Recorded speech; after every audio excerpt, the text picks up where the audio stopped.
Buenas tardes. Sí, me encargo de presentar a Javier Salas, que es la siguiente presentación de esta tarde de Nudos.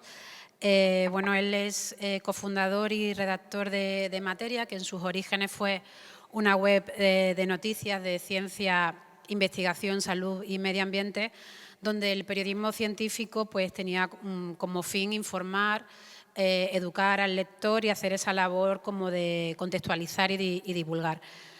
Tras el éxito que alcanzan los artículos que ahí se publican, pues el periódico El País, digamos que llega a un acuerdo de colaboración desde el cual Materia pasa a ser la sección de ciencias de este medio.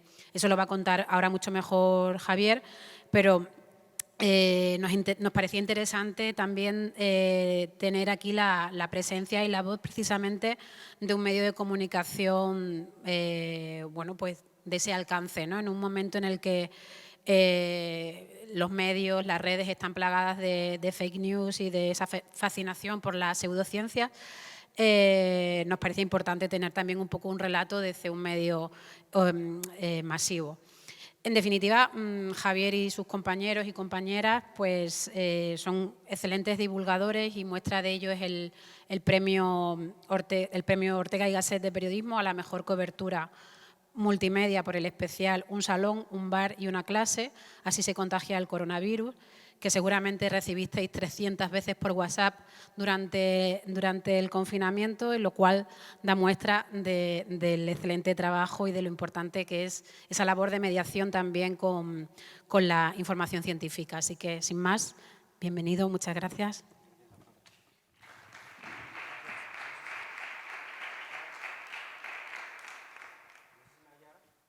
No, todavía no. Ahora. Vale, pues primero muchas gracias por invitarme. La verdad es que es un honor para mí estar en este escenario.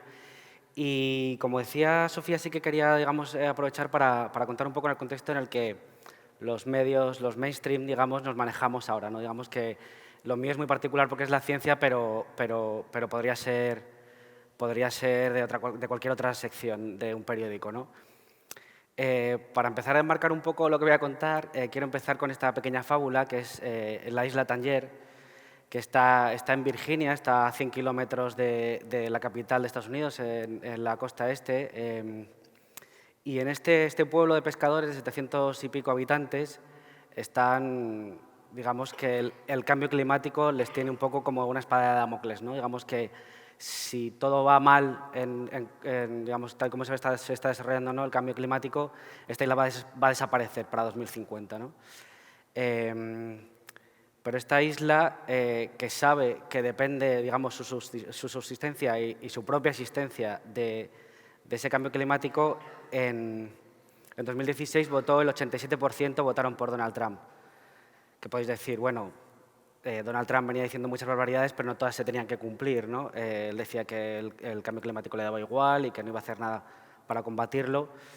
Pero en 2020, 4 años después de que Donald Trump efectivamente sacara a Estados Unidos del Acuerdo de París, etcétera, etcétera, etcétera, sacó el 88%. Digamos que la gente no vota o no, digamos, no toma esas decisiones digamos, por ese relato racional que muchos esperaríamos, ¿no?, que sucedan así las cosas, ¿no? Nuestras decisiones no necesariamente corresponden con nuestros intereses y eso es un poco una pequeña fábula que tiene mucho que ver con lo que está sucediendo ahora, ¿no? Digamos que esto no es una cosa nueva, digamos que nuestro cerebro funciona siempre así, pero ahora estamos hartos de ver este tipo de ejemplos permanentemente, ¿no? Digamos que eso es una cosa que me encuentro a menudo en mi curro,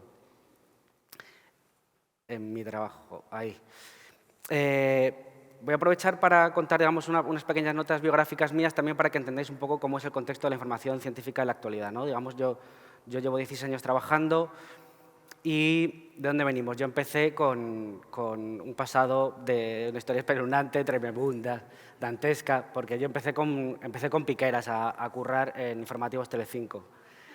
Y en aquel entonces, lo moderno era mandar las noticias por SMS a los móviles, aquellos ladrillos que teníamos de Nokia, y de hecho estábamos revolucionados porque teníamos una herramienta que nos permitía mandar la misma noticia al teletexto, a la web y al SMS. A los SMS solamente estaban suscritos nuestros jefes, que era una cosa un poco absurda que hacíamos, Y luego os reto a cualquiera de vosotros a titular para el teletexto, que son solo 38 caracteres, quiero recordar, y ahí no cabe nada. Luego entramos a trabajar en el periódico público, esto en 2007. Por la edad que veo aquí, la mayoría sí sabréis lo que es una rotativa. Yo normalmente voy a sitios y la gente no sabe lo que es una rotativa. Afortunadamente también de decirlo. Y entonces en este periódico de papel, nosotros trabajamos para el papel, nosotros trabajamos para lo que salía mañana en el periódico. ¿Qué es lo que pasa? Que allí había una sección de Internet que cogían algunos contenidos y los volcaban en la web. Allí trabajamos bajo mucha presión. Este soy yo durmiendo en la redacción porque cuando empezó todo lo de Fukushima pues había que hacerse al horario japonés.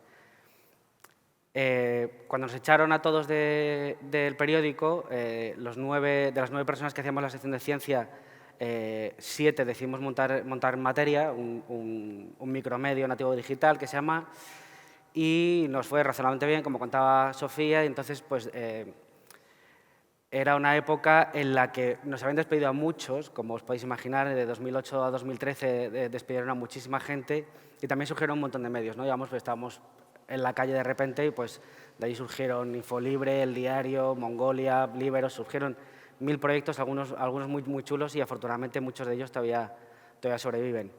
Luego nos ficharon en El País para hacer allí la sección de ciencia y allí las cosas funcionaban al revés de como os contaba en público, ¿no? Allí estaban haciendo, digamos, el paso a lo digital.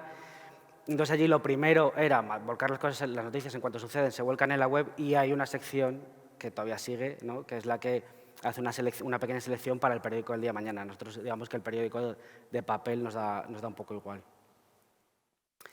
¿Qué es lo que pasa? Cuando entras a trabajar en un periódico como este te das cuenta de que lo importante es atraer, pero no solo atraer, digamos, en ese clásico conflicto que podía haber en un kiosco, ¿no? De, bueno, yo prefiero comprar El Mundo o el ABC, sino que también nos peleamos con nuestros propios compañeros, ¿no? Porque nosotros estamos peleándonos porque nos leáis vosotros en vuestros móviles, ¿no? Porque pinchéis en mi noticia. Entonces yo me peleo, esta noticia de lobos, de dónde vienen los perros y tal, pues se estaba peleando ahí con cosas de pues, la judicatura y cosas demás, ¿no? Digamos que muchas veces nos peleamos entre nosotros mismos por que la gente entre en elpaís.com a ver qué ha pasado y pues prefiero que vean mi noticia que vean la del Mundial, ¿no? Digamos que eso también es nuestra pelea. A veces nos resulta más fácil atraer cuando se cae un cohete chino por España, que entonces sí que genera un poco mucha más atención, pero digamos que nosotros estamos siempre en esa pelea. Otras veces lo tenemos más fácil porque tenemos, digamos, fuentes de información o capacidad de dar algunas noticias que a la gente le molan. Por ejemplo, Stephen Hawking, cuando lo entrevistamos en Tenerife, tuvo mucho éxito porque, digamos, todo el mundo conoce a Stephen Hawking y todo el mundo le interesa decir estas cosas que decía así tan rimbombantes y demás. Y aquí me voy a detener un poco porque esta anécdota es bastante curiosa. Esto es cuando sacamos a hacer el retrato para la entrevista. Ese soy yo, me he redondeado por si acaso no me reconocíais. Se montó un revuelo, como os podéis imaginar, porque todo el mundo lo reconocía y nadie esperaba encontrárselo en un hotel en el sur de Tenerife, ¿no? Era muy curioso porque te das cuenta de que, digamos, que en la ciencia a veces llegamos, las cosas que suceden en la ciencia a veces sí que llegan al público más masivo. Y además Stephen Hawking era un personaje que tenía, digamos, esa otra cosa de generar una cierta reverencia, ¿no? Digamos que la gente se revolucionó muchísimo en aquella playa, como si fuera Cristiano Ronaldo, pero no con esa misma actitud de acercarte a hacerte un selfie, ¿no? Digamos que ahí había una cierta reverencia, de repente se quedó todo el mundo en silencio. Pero sí que hubo un momento en el que la situación empezó a convertirse en algo muy incómodo, ¿no? Digamos que estaba la gente arremolinada, la chica de seguridad no sabía cómo resolver el asunto, la gente no podía pasar. Y en un momento dado, desde su altavoz, se escuchó Merry Christmas. Todo el mundo se empezó a descojonar, pero ¿qué ha dicho? Ha dicho Merry Christmas, ha dicho Merry Christmas. ¿Y qué es lo que pasa? Que él tenía preparado el botón de Merry Christmas. Cada vez que hay un momento de conflicto o de tal, él sale de allí soltando el Merry Christmas, la gente se ríe, bajamos un poco la tensión y escapa. Volviendo al contexto en el que estamos, nosotros ahora nos tenemos que dedicar a, entre comillas, a perseguir a la gente, ¿no? Nosotros desde hace poco tenemos un boletín de la sección de ciencia para mandaros correos explicando lo que hemos contado durante toda la semana, lo contamos con otro tono, pero básicamente es perseguiros para que nos leáis. Porque ahora digamos que el presente del periodismo es un poco eso, ¿no? Los propios periodistas nos hemos convertido también en los que repartimos los periódicos por allí. Digo que que somos un poco como Brad Pitt, no en lo guapo ni en los ricos, sino que sabemos que nuestro proyecto no acaba cuando acabamos de firmar la película, sino que luego tenemos que hacer la promoción, ¿no? Luego tenemos que ir haciendo por ahí promoción de lo que hemos hecho. Pues nos pasa un poco igual con las redes sociales y demás. Precisamente porque todos nos informamos a través del móvil. Este es el dato, digamos, general de España, de un estudio que hace el Instituto Reuters, pero en el país ahora mismo estamos por encima del 80% de la gente que entra a informarse a través del móvil. Y la gente se informa por algoritmos y la gente se informa por redes sociales, básicamente. No todos, pero digamos que es una parte importante y por eso tenemos que estar ahí. Y el hecho de que la gente se informe por redes sociales influye en muchas cosas. Básicamente, que paséis de nosotros. Quiero decir, no sé si reconocéis a alguien de estas personas que aparecen en esta imagen. Es en la gala de los Emmys de 2018. Aquí estaban los de Juego de Tronos, todas esas series Breaking Bad y todas estas cosas. ¿Conocéis a alguien de estos en 2019, que también se llevaron un par? Pues son la gente de comunicación de la NASA, que son buenísimos, hacen cosas espectaculares y se llevan Emmys como si fueran una serie de HBO. Bueno, no os lo puedo ni resumir, ¿no? Digamos, todas las barbaridades súper chulas que hacen de directos, de infografías, de cosas interactivas y demás. ¿Por qué? Porque ellos pasan de nosotros. Ellos ya no están en esa época en la que yo hacía una noticia para el periódico de mañana, entonces ellos tenían que mandarme a mí la nota de prensa para que yo se lo contara a mi audiencia, a mis lectores y demás. Eso ya no pasa, ¿no? Digamos, ellos ya tienen sus millones de seguidores en redes sociales y se comunican directamente con ellos con cosas chulísimas. Entonces, ¿qué nos queda a nosotros? A nosotros nos queda esto.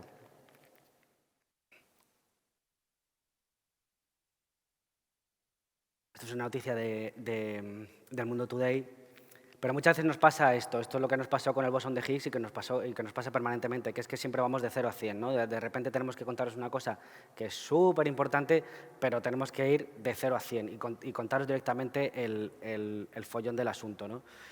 Y por eso muchas veces no termina de entenderse un poco qué leches estamos contando, ¿no? Esto es una cosa que le robo a Kenny Chan, que es un compañero del New York Times, que dio una charla en Canarias con esta diapositiva, que la llevo allá donde voy, porque es verdad que digamos que la claridad es inversamente proporcional a la precisión. Entonces, nuestra obligación siempre es tratar de ser lo más claro posible, porque la precisión es muy jodida cuando estamos dando noticias de ciencia, ¿no? Y yo siempre pongo este ejemplo también, porque me gusta muchísimo. Es una portada de un periódico con un tío poniéndose un calcetín, pero que es el sueño de los periodistas científicos, porque la gente cuando ve a un tío poniéndose un calcetín en la portada, todo el mundo tenía el contexto que necesitaba, que Florentino se había gastado un mogollón de pasta para contratar a este tío, que es delantero, que tiene que marcar goles, todo el mundo sabe lo que es un rectángulo de juego, todo el mundo sabe lo que es una pelota de fútbol, todo el mundo... Y eso con ciencia no nos suele pasar, ¿no? Digamos que no tenemos la ventaja de poder ir directamente a sacarte al tío poniéndose un calcetín. Y entonces aquí digamos que entra la cosa, el salseo, ¿no? El papel de las redes. Que sabemos que tenemos que estar ahí, pero ¿qué papel están desempeñando, ¿no? Últimamente tenemos un montón de ejemplos chulos de gente de ciencia que se vuelca en las redes y que nos ayuda a contar. Nos ayuda a nosotros, a los medios de comunicación, pero ayuda, digamos, a la gente en general a que se entere de las cosas. La experiencia reciente del volcán de La Palma fue espectacular. Se echaron todos a las redes, todos tenían sus YouTubes, sus tweets, sus no sé qué, para ir contando en directo lo que estaban haciendo y otra vez a nosotros pues, nos puenteaban, digamos, tampoco les hacíamos mucha falta. Nosotros también tenemos, digamos, nuestras cosas que hacer, pero básicamente ese canal ya, digamos, que nos salta, ¿no? Y de allí, pues, las cosas que hacían ellos, pues, incluso les dábamos noticias, ¿no? de las cosas guays que estaban ellos contando y que estaban atreviéndose. ¿Por qué? Porque nosotros tenemos una gran ventaja también, los proyectos científicos, que es que nuestras fuentes son muy buenas, son creíbles, ¿no? Digamos que están la gente de la medicina, la gente de la ciencia, están, como veis ahí, en la parte de arriba de la credibilidad del público. Y nosotros estamos por ahí abajo, que afortunadamente siempre quedarán los curas y los políticos para que no seamos los últimos. Pero digamos que nosotros tenemos buen material con el que trabajar y eso nos ayuda, digamos, un poco a que nos hagáis un poco más de caso cuando publicamos algo. Pero por eso yo siempre prefiero animar a la gente de ciencia a que se vuelquen, ¿no? en las redes sociales para que sean ellos los que lo cuenten, ¿no? Que muchas veces nos encontramos, todos lo conocemos, gente que se marca hilos o que se marca TikToks de cosas que tú dices, pues esto lo has leído en la Wikipedia, no, por favor, o sea, dejen paso a la gente que sabe, ¿no? Y en este contexto, pues las redes sociales pues, también tienen su reverso tenebroso, ¿no? Que todos conocemos. En el caso de la cobertura que os estaba contando antes del volcán de La Palma, a nosotros nos pasó esta, que fue bastante incómodo y bastante chungo, sobre todo para esta geóloga, Nieves Sánchez, que pues, mi compañero Nuño allí en La Palma la entrevistó. El volcán de La Palma puede estar reactivándose, pero circuló como la pólvora, no os podéis imaginar, por WhatsApp y por Telegram y demás, este titular, que lo habían photoshopeado, que decía: Nieves Sánchez, Ministerio de Igualdad, el volcán es una expresión de la masculinidad tóxica y exige un abordaje feminista, no uno científico. Esta cosa, que evidentemente invita a reírse, circuló como la pólvora, os podéis imaginar por qué zonas y por qué telegrams oscuros y demás, y a ella le generó muchísima ansiedad y le generó muchísimo todo tipo de circunstancias incómodas. Y no sabíamos cómo resolverlo, porque ella nos decía, oye, resolverlo, y nosotros, pero ¿cómo lo vamos a resolver? Nosotros no podíamos buscar al autor de eso y tumbarlo, ¿no? Digamos que ahí también se vio muy claro, digamos, ese reverso tenebroso del que hablo de las redes.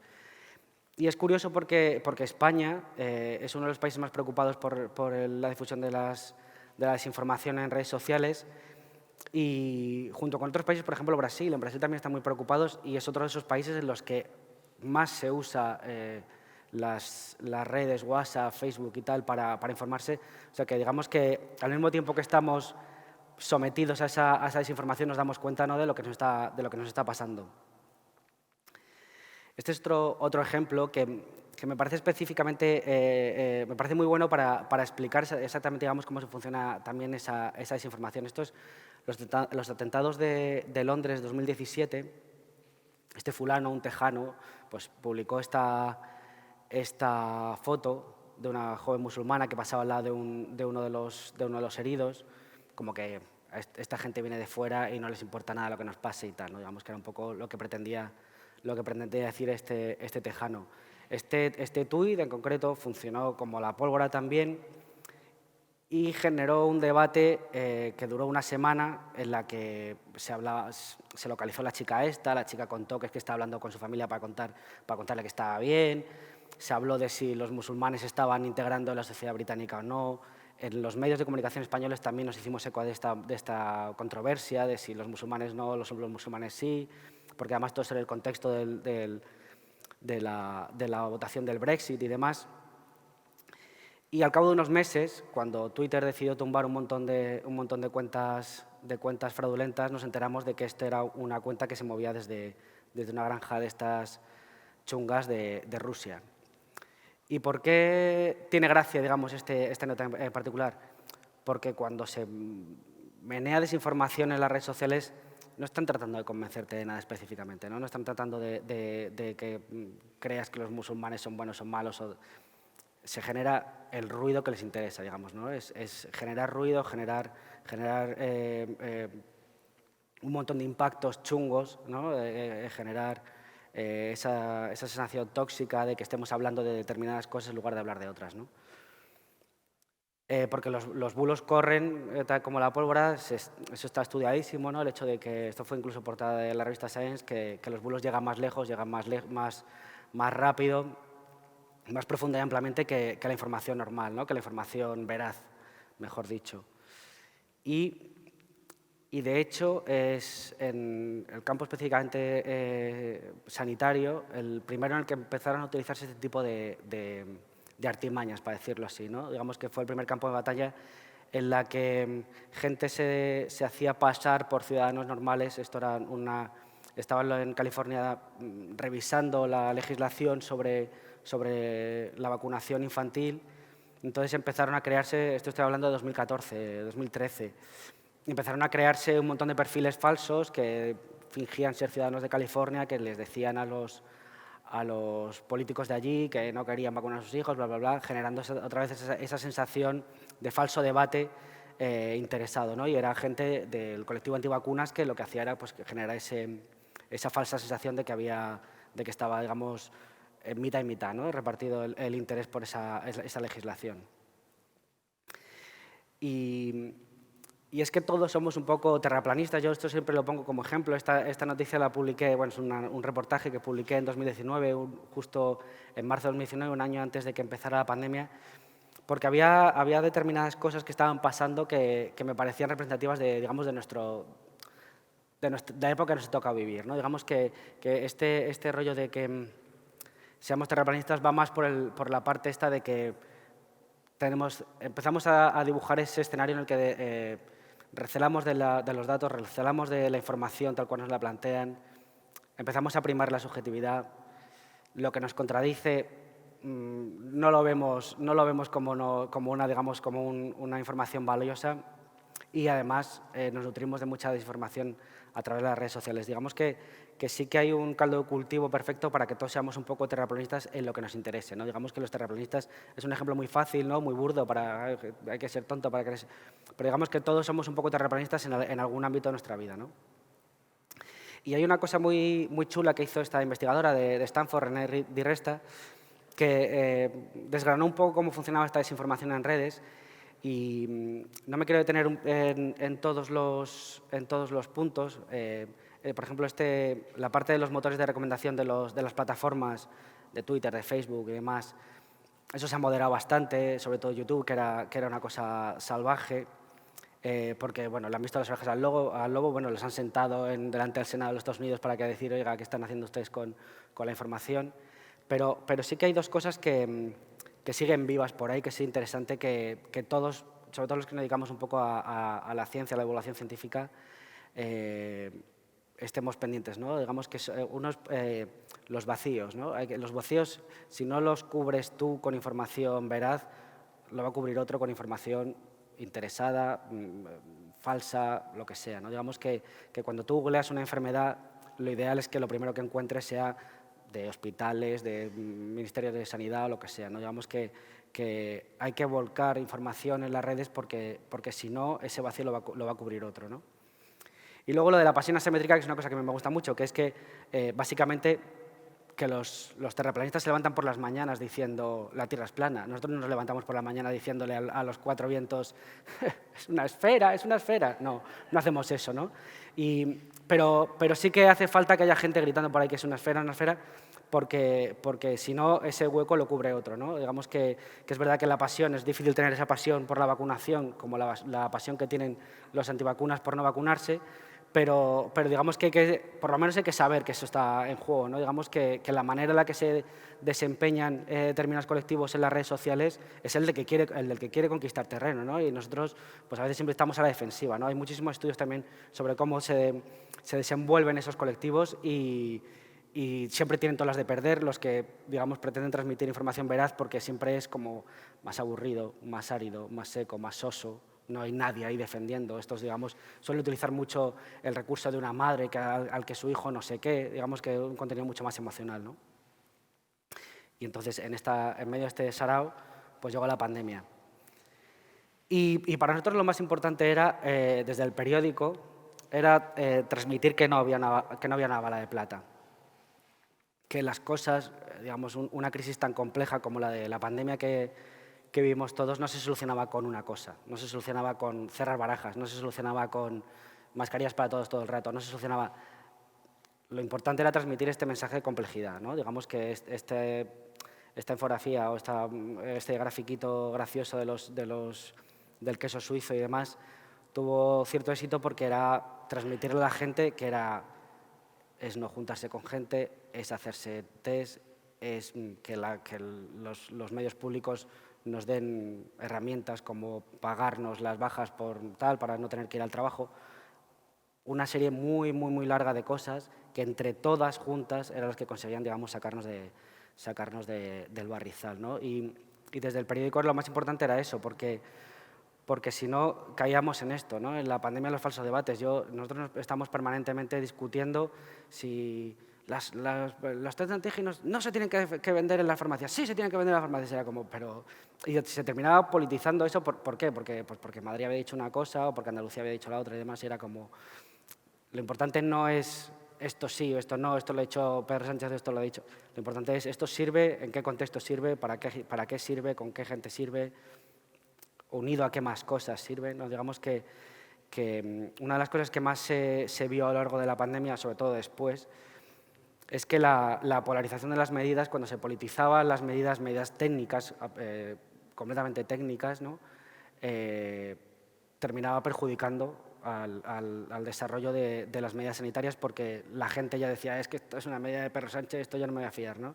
Que digamos que es mejor que no se politicen las medidas sanitarias, porque entonces la gente no las cumple, que es lo que se ha visto muy claramente, por ejemplo, en Estados Unidos, ¿no? Pero también estábamos muy pendientes de la salud mental de la gente, porque lo estábamos pasando mal. Lo estábamos pasando mal incluso si no nos contagiábamos. Estábamos encerrados en casa, estábamos con los críos o con lo que fuera, o con los abuelos y no sabíamos lo que iba a ser de nosotros. Y yo me acuerdo que la primera noticia que publiqué de coronavirus, que esto es del 11 de marzo, no sé si se lee el titular, que pensando a ver qué podíamos hacer para la ansiedad, y que empezaba así, que era deja de leerlo, deja de leer esto, porque es que te vas a poner malísimo. O sea, quiero decir, si estás incómodo con la situación, si lo estás pasando mal, si te vienen como demonios a la cabeza con todo esto que se nos viene encima, pues no, deja el móvil, ¿no? Básicamente era el mejor consejo. Y de pronto Miguel Bosé. Yo, cuando apareció el fenómeno de Miguel Bosé, claro, yo me acordaba de las cosas que había estado publicando no mucho tiempo antes, ¿no? Digamos, de que eso, que el chiste que os hacía antes de los terraplanistas y demás, de que sí que había cierto caldo de cultivo para que esta gente tuviera por lo menos cierta repercusión, ¿no?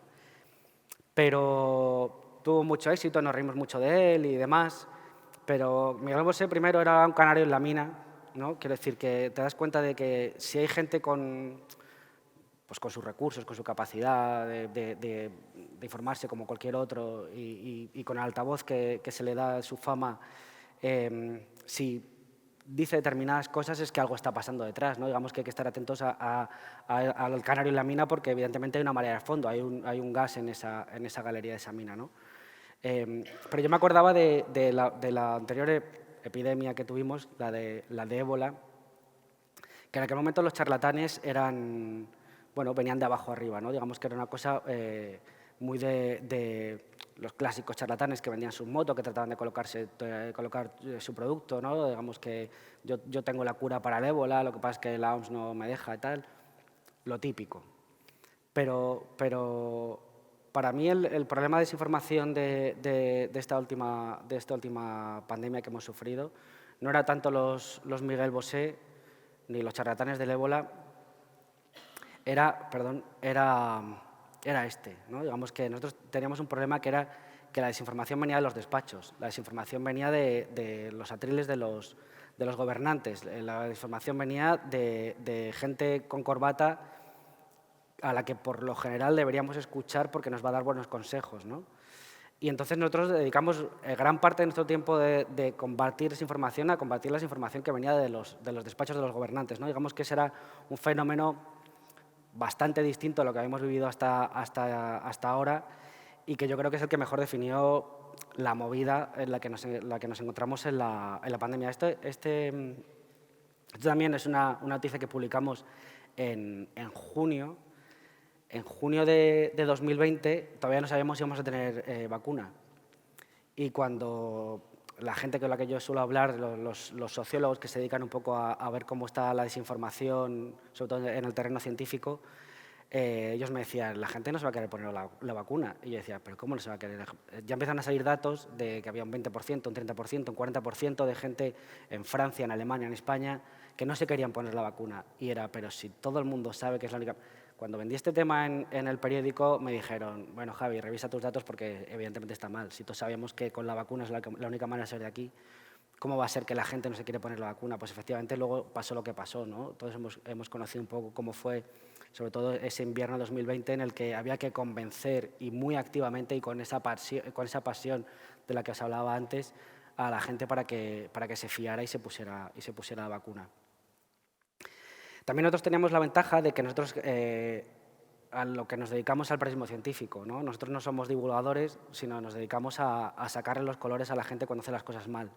Por ejemplo, cuando los científicos hacen cosas fraudulentas, en su ámbito de trabajo, ¿no? Digamos que estamos acostumbrados, tenemos ese colmillo afilado, tenemos ese músculo entrenado para detectar ese tipo de desinformación que viene de fuentes autorizadas, ¿no? Y saber denunciarlo. O sea, que tenemos, digamos, ese músculo entrenado y eso nos da cierta ventaja para poder hacerle frente a esta desinformación.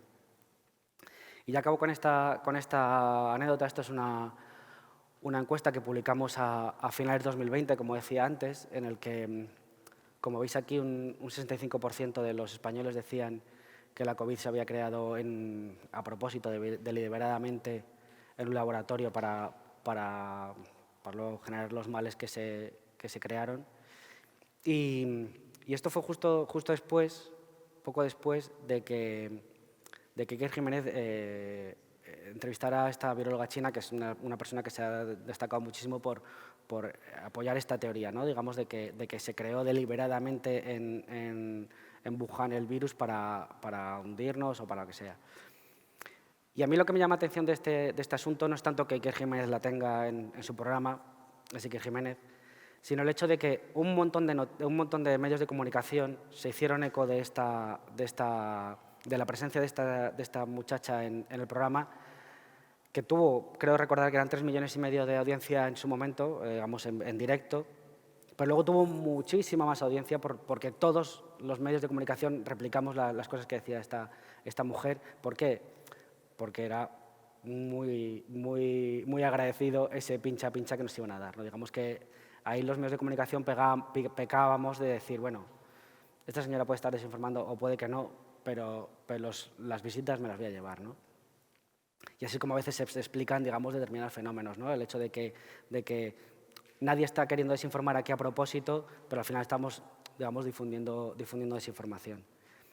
Así que, ya para terminar, ¿no? El contexto este que os he puesto de que está la situación un poco complicada, pues solamente puedo decir Merry Christmas y ahí lo dejo. Así que muchas gracias.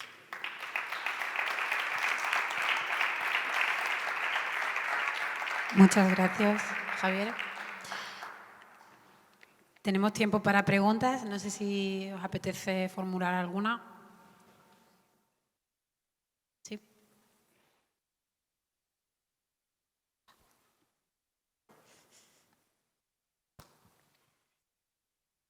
Hola.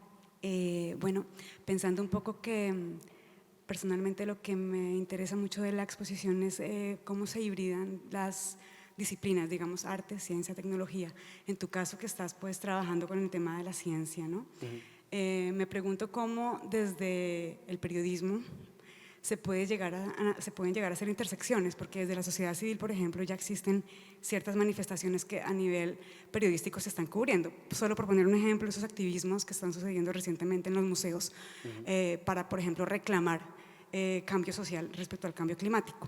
Ahí, por ejemplo, hay una muestra clara de cómo la sociedad civil está mezclando, está intentando llamar la atención desde los diferentes sectores, ¿no? En este caso, pues cultura, instituciones culturales, medio ambiente. Entonces mi pregunta sería como, tú como jefe de sección, teniendo en cuenta que lideras unos temas tan puntuales en torno a la ciencia y teniendo en cuenta que generalmente se escucha un poco más la ciencia que la cultura, en términos, a menos que la cultura está asociada al entretenimiento o al espectáculo, ¿cómo puedes tú de pronto imaginar un escenario en donde el periodismo cultural y el periodismo científico realmente trabajen juntos? Que es donde, digamos, de pronto podemos llegar a generar o impactar un poco más con nuestras iniciativas y que pues haya realmente una transformación o un impacto al menos de las noticias o una posverdad distinta, no sé. Pues, es muy interesante esto que preguntas. Yo estuve la semana pasada en Barcelona, en el CCCB, que han hecho una exposición chulísima sobre el cerebro, después de otras 2 exposiciones chulísimas sobre Marte y era más complicado explicar, pero vamos, digamos, se llama Ciencia Fricción, es una cosa sobre la simbiosis, Silly Margulis y demás. Y a mí me parece, entrevisté a la directora del CCCB, lo publicaremos en breve, porque me parece el ejemplo perfecto de esto que estás tú diciendo, ¿no? Digamos que el CCCB tiene ese abordaje de la ciencia desde su perspectiva, que a mí me parece maravilloso, ¿no? De llamar a artistas a que hagan intervenciones reflexionando sobre temas muy, muy áridos de ciencia, ¿no? Porque han hecho también de inteligencia artificial, de física cuántica y tal. Y hacen cosas muy chulas y muy interesantes y yo creo que generan debates, los debates buenos, porque nosotros tenemos un problema en ciencia, tú dices que llegamos más o que tiene más. Yo creo que llegamos, me voy a caer la palabrota, llegamos poco, llegamos a los de siempre. Por lo general, digamos, el público nuestro siempre es el mismo y nos damos palmaditas los unos a los otros en la espalda, digamos. Que a mí me gusta mucho lo que hace el CCCB porque ellos llegan a otra gente y llegan con otros discursos. Llegan con discursos que te transmiten de verdad la fascinación por la ciencia. No yo te voy a contar aquí un rollo con porcentajes y con barras y tal, y te voy a decir esto es la verdad, y si no te lo crees es que eres un terraplanista, sino que ellos te enseñan las cosas y te dan que pensar. Yo tuve una discusión con un divulgador, porque en esa exposición hablan de la frenología, hacen un repaso al principio de la historia del estudio del cerebro. ¿Sabes? La frenología era este rollo que decía que dependiendo de cómo era nuestra cabeza y dependiendo de determinadas protuberancias y demás, pues entonces pues eras más proclive a delinquir o eres más dócil o eres más no sé qué, ¿no? Digamos. Y este muchacho dedicado a la divulgación está enfadadísimo con el CCCB porque no explicaban que eso era una patraña. Estaba perfectamente en el contexto del siglo XIX y demás, pero a él le parecía que no estaba bien explicado eso. A mí me parecía que eso o sea, no era tan importante, ¿no? Digamos que lo importante era explicar que había pasado ese recorrido por la historia de la ciencia del cerebro, esas cosas habían pasado y había que contarlas, ¿no? Pero bueno, a mí me parece que son los debates bonitos que hay que hacer en la ciencia, ¿no? Explicar la complejidad y explicar a la gente también la fascinación, ¿no? No solo el dato puro y duro. ¿Más preguntas?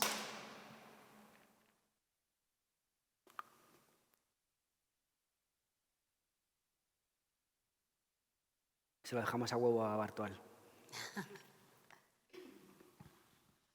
Hola Javi, muchas gracias por la presentación. Yo tengo un amor-odio con el periodismo en general, porque sabes que como un 90% de mi identidad está vinculada a lo cultural y en eso coincido en que muchas veces parece más fácil sacar a una científica experimental que a un creador o creadora cultural experimental. O sea, que cultura se centra mucho más en el mainstream.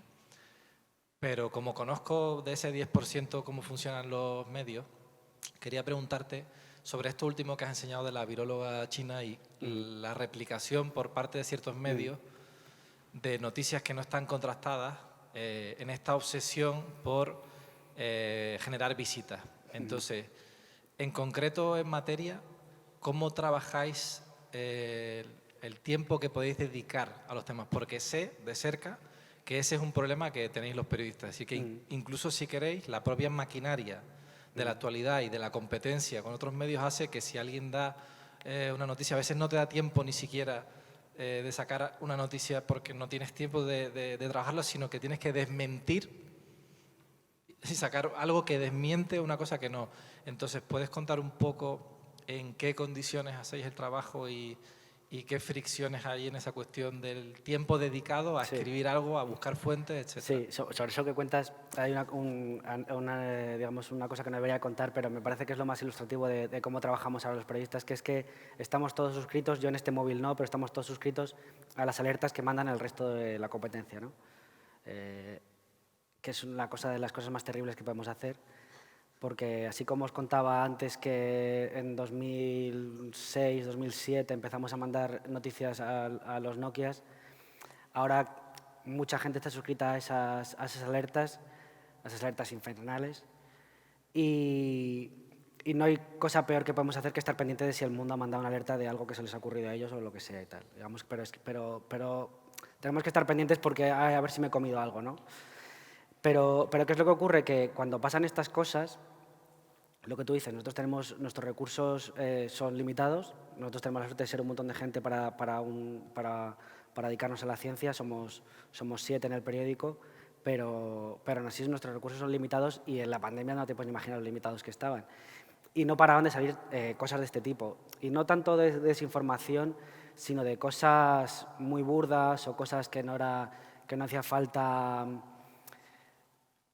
surgía permanentemente, pues en Chipre han descubierto que hay una nueva cepa que bla, bla, bla, que se ha juntado con la gripe y tal, y era como, mira, y se llama el ligre y tal, y era como, mira, eso se lo han inventado, si es que eso lo han inventado, es que eso... Entonces, nosotros le dedicamos siempre un rato a decir, salimos a desmentir esto, a decir que es una patraña, o decir que es una chorrada, o decir que eso es un médico borracho de Chipre y tal, o hace falta ese tiempo, dedicarlo a contar bien cómo es el contagio, contar bien cómo no sé qué, contar las cosas que nos parecían más importantes de transmitir o más sólidas. Pues unas veces ganaban unos y otras veces ganaban otros, como te puedes imaginar, ¿no? Digamos que es muy complicado eso porque intentamos mirarlo siempre con perspectiva, ¿no? Porque nosotros tenemos una ventaja también en el periódico hoy en día, que eso no la ha tenido nunca nadie, que es que nosotros tenemos unos datos muy finos de lo que está haciendo la gente, ¿no? Porque tenemos unas métricas muy finas de cada vez que pincháis en elpaís.com sabemos cómo has pinchado, por qué has pinchado, cuánto tiempo has estado ahí. No tú específicamente, pero al final sí que consigo un mapa, ¿no? de cómo se comporta la gente. Sé que lo está viendo en el móvil, sé que le gustan los interactivos porque se queda más tiempo. Vemos que son esas cosas que nos permiten también tomar decisiones, ¿no? Y nuestros compañeros de redes sociales también están muy al loro de lo que está pasando por ahí y muchas veces nos dicen, sí, esto lo está petando. O sea, muchas veces es como, eso es una gilipollez, eso seguro que... No, lo está petando. Entonces hay veces que dices, joder, pues si lo está petando a lo mejor sí hay que salir, ¿no? Pero insisto que nuestra mayor frustración permanente era cuando ya decías, bueno, este incendio ya lo hemos apagado, salía el ministro de Salud francés y decía, no toméis ibuprofeno porque no sé qué, era como, no, mejor. Y otra vez volver a empezar, ¿no? Al final siempre terminaba siendo un ministro o un Bolsonaro o un no sé quién el que nos obligaba a entrar en un trapo en el que no hacía falta porque eso estaba resuelto hace 6 años, hace 6 meses o hace 6 días, ¿no? Pero sí, es un debate permanente que básicamente es un grupo de chat de WhatsApp que echa humo y estamos todo el rato ahí, mandamos un pantallazo y decidimos, ¿no?